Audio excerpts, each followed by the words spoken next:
donc je vais passer sur la troisième partie qui est finalement toutes ces éducations dont on parle là. Je fais un petit peu un panorama historique, mais ils s'opèrent sur des lieux multiples, selon des modalités multiples, et c'est un petit peu là-dessus que je vais arriver maintenant dans cette nouvelle partie. Les lieux d'éducation et les modalités d'éducation des CED donc, sont multiples. Bien sûr, le premier lieu connu, c'est le système éducatif formel. Le système éducatif formel, eh bien, il intègre les questions environnementales et les questions de développement durable au travers de circulaires divers et variés. La première étant celle de 1972, qui finalement émane du ministère de l'Environnement et qui demande au ministère de l'Éducation nationale d'inciter à faire le lien entre l'environnement et l'enseignement. Et puis toute une série de circulaires, comme la circulaire ABI en 1977, les protocoles d'accord entre les ministères de l'Environnement et de l'Éducation en 83-93, les circulaires divers et variés permettent donc de mettre en place tous les enjeux de l'actualité à l'école. Ce faisant, eh bien, il l'instaure de manière normative, avec des valeurs qui sont normatives et selon des orientations politiques qui sont donc de sociabilisation, on va dire, dominante. Ensuite, vous avez un deuxième grand lieu et modalité d'éducation liée au CED qui sont l'éducation non formelle. L'éducation non formelle, eh bien, ça peut être des réseaux d'apprentissage tout au long de la vie, des réseaux d'éducation permanente, ça peut être des associations militantes relatives à l'environnement par exemple, ça peut être des musées aussi, considérés comme des lieux éducatifs, ça peut être des ONG, ça peut être des formations liées à des branches d'activité ou des branches de métiers spécifiques qui vont éduquer au développement durable selon leur focale particulière de métier. Ça peut être aussi l'éducation socio-scientifique, l'éducation populaire, les tiers-lieux maintenant qui apparaissent comme des lieux d'éducation assez importants.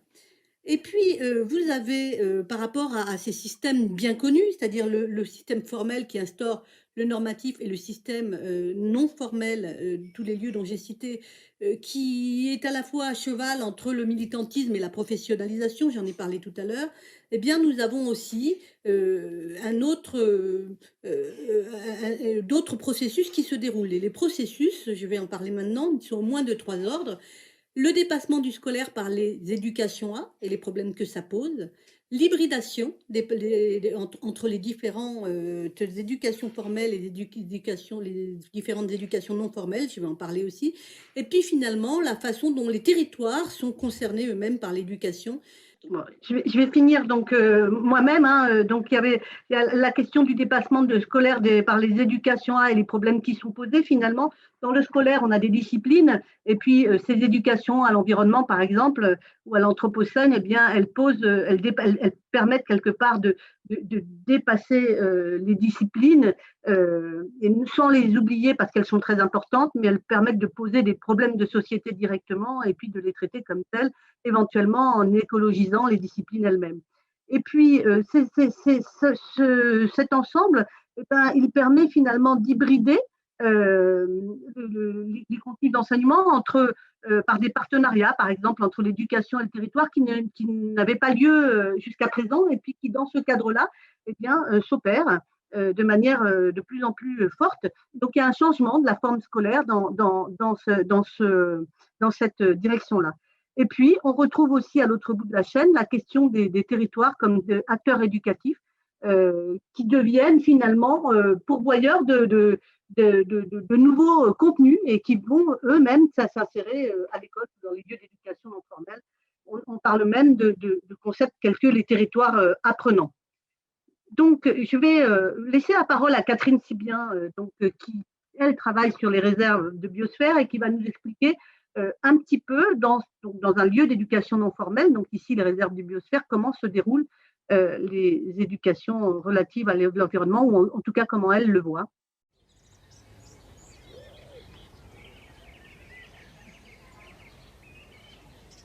Les réserves de biosphère mènent différents projets pédagogiques en direction des publics scolaires, soit de leur territoire, soit des territoires adjacents.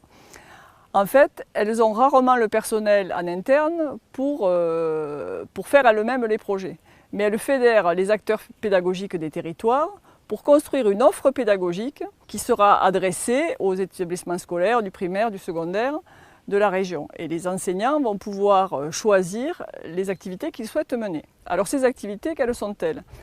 D'abord, elles ont une grande constante, c'est qu'elles vont se faire sur le terrain. Il s'agit d'amener les gens dans la réserve de biosphère, qui découvrent son patrimoine naturel, culturel, ce qu'ils font les gens, comment ils travaillent, etc. Et puis les approches des activités qui sont menées sur le terrain, elles peuvent être d'ordre très différent. Donc elles peuvent être d'ordre artistique, et faire appel à la sensibilité des jeunes, donc faire construire des œuvres d'art dans la nature avec des objets de la nature, ou des fruits par exemple. On fait de très beaux tableaux avec des pommes ou avec des mangues. Elles peuvent être d'ordre ludique, on va s'amuser, on va faire des jeux de pistes, des choses comme ça. Du coup on va prendre du bon temps et on aura envie de recommencer.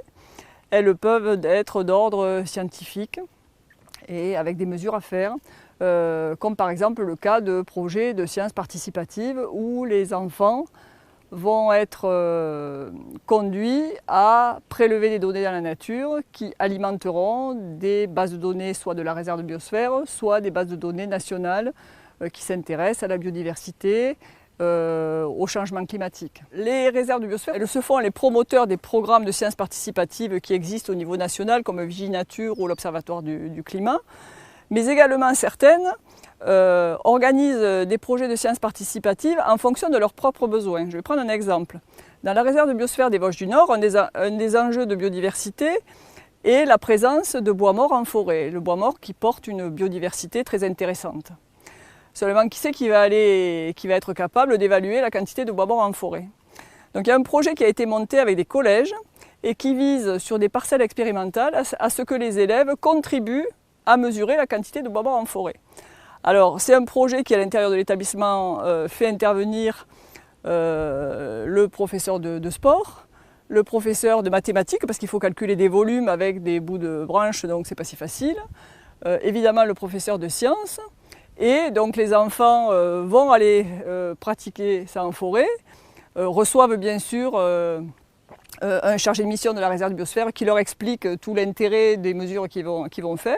Et les données qu'ils collectent vont être riches d'enseignements pour la réserve de biosphère et la gestion de ces forêts. Un élément important également de ces aspects d'éducation et développement durable dans les réserves de biosphère, c'est la possibilité de s'inscrire dans une activité de réseau en travaillant avec d'autres réserves de biosphère.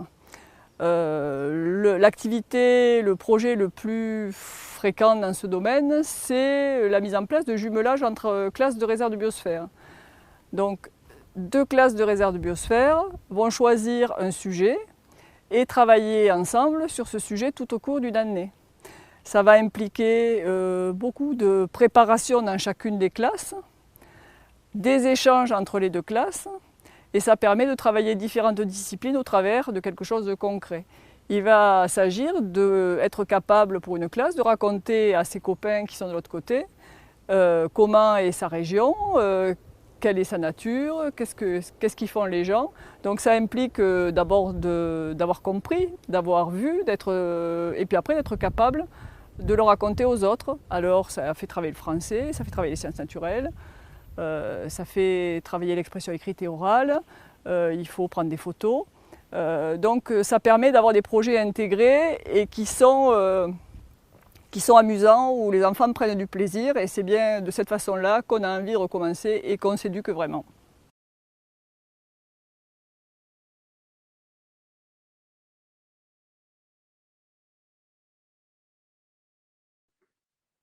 Voilà, donc il y a également tout un tas d'autres initiatives, hein, notamment autour des cités éducatives, des territoires apprenants, des tiers-lieux. Il y a beaucoup d'émergence. Je m'interroge un petit peu sur le temps, je crois que je ne vais pas trop insister là-dessus parce que j'ai encore quelques diapos. Et donc simplement savoir que ça existe et que les renseignements, vous pouvez les prendre directement donc sur Internet. Et je vais plutôt